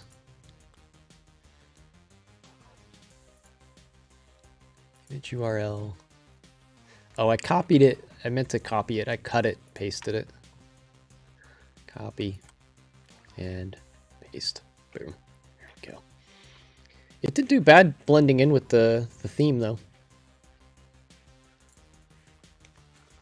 Looks like it belongs with the theme there. Manage products. Boom, there's my coffee. Pretty cool, eh?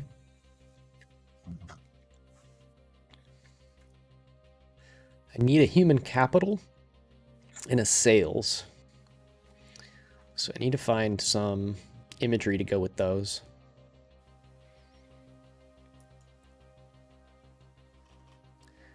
App's starting to look good.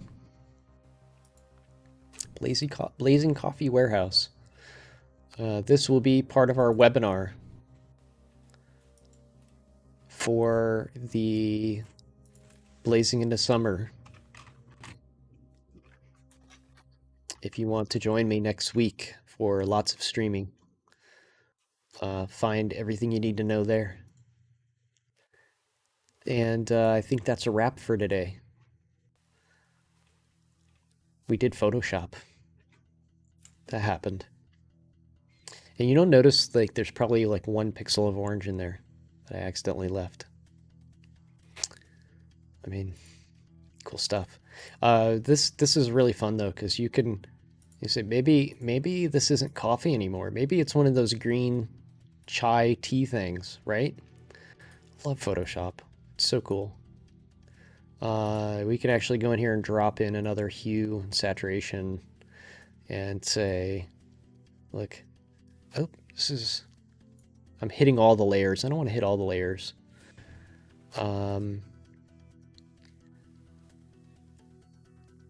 Blend mode. I'm trying to remember how to attach this appropriately. Add.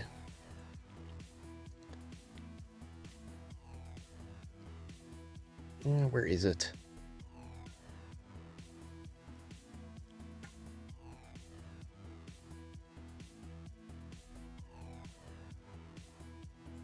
There is a button to, maybe it's here. Nope. That's not the one.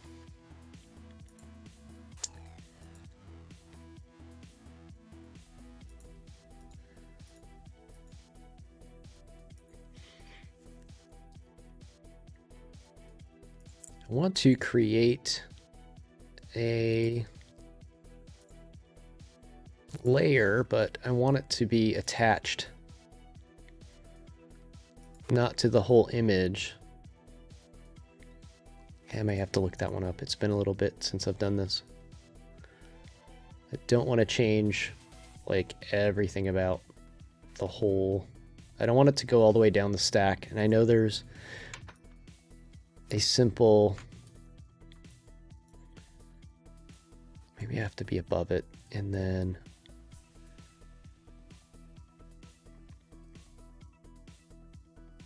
it's not merge. Why am I not getting the thing for it? There's a thing to do to tell it which layer you want to attach it to.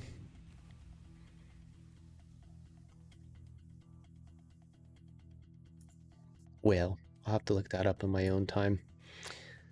But what we could do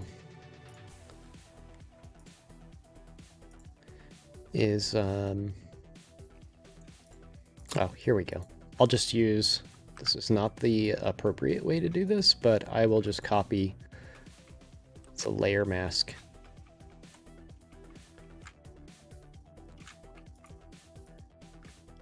Let's see, control click, alt, backspace. There we go. Nope. Shift I. There we go. Ah, I messed that up again. Control click, control backspace. There we go, I got it. Not the exact way I wanted to do it, but it'll work. Just use the same mask as I used before. So like if we had a tea like thing, like one of them chai tea things, the green like looking thing, find a nice green color. And let's do colorize. Let's see if that works better. There we go. It's a little more user friendly. Bring the saturation up a little bit. Like maybe we've got like one of the chai tea thingies. I don't drink them. They're a little too weird looking for me. No, I like tea. I just don't like it with milk.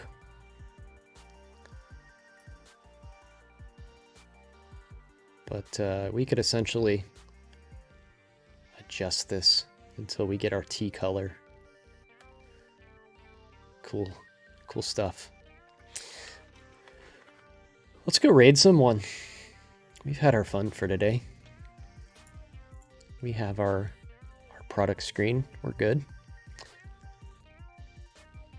Need to go on a photo hunt this weekend. Tidy this all up. Let's see. We've got Clark EO.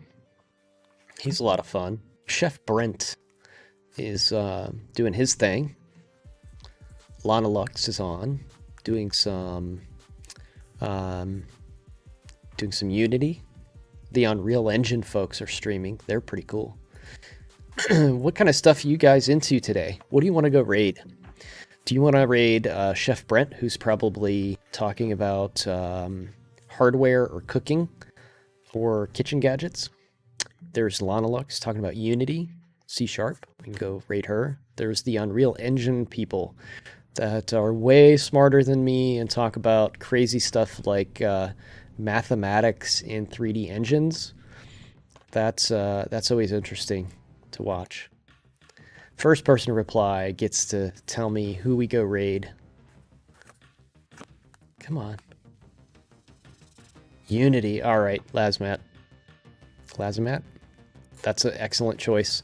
Let's go raid the Unity channel. I'm going to start the raid. You could say hello. I don't know if they do like a display on their raid. They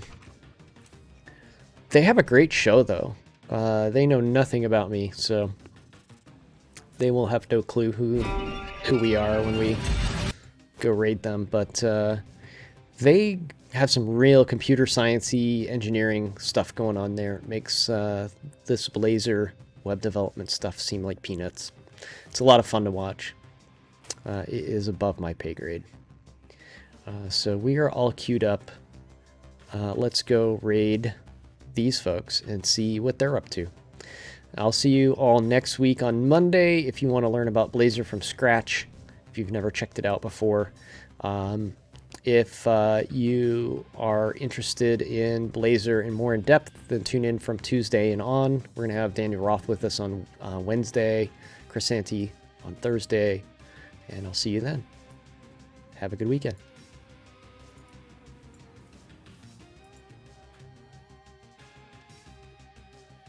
Bit about, transitioning from, okay, I've got Cinetracer, now I want to get to the next step. What were you sort of thinking about